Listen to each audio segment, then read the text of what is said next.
की रस्ते अडवले जात आहेत, वाहनांना महागारी जायला लावत आहेत, काही ठिकाणी रस्ते अडवले जात आहेत, वाहनं महागारी फिरवायला लावली जात आहेत, अशा पण काही घटना समोर आल्या. कोण करतोय आंदोलन आंदोलन आंदोलन आंदोलन कोणाच्या वाहनं मागे लावते?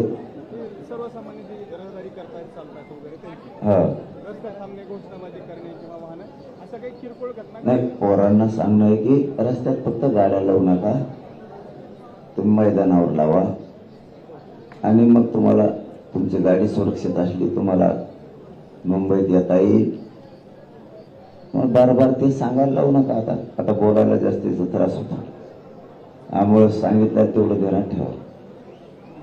कायम सगळ्यांनी शांतता ठेवा. मरीन लाईन्सला समुद्रात उतरताय, मरीन लाईन्सला समुद्रात उतरताय, डुबतील कोणी? आपल्याला धोका होऊ शकतो. हा उतरले होते का? हो व्हिडिओ आहेत. समुद्रात उतर कशाला उतरले होते?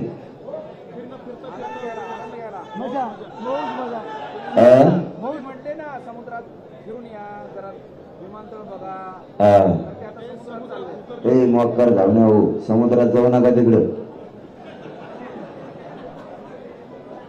समुद्रात एक बी गेलं नाही पाहिजे तिकडं. आता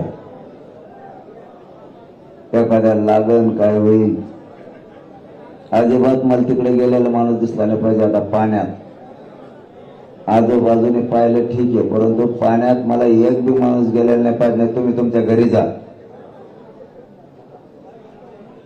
तिथं आपल्याला जिंकायचं, एक माणूस महत्वाचा आहे. त्यामुळे ते पाणी चांगलं नाही शरीरासाठी, ते खारं पाणी आहे, त्यामुळे त्यात उतरू नका.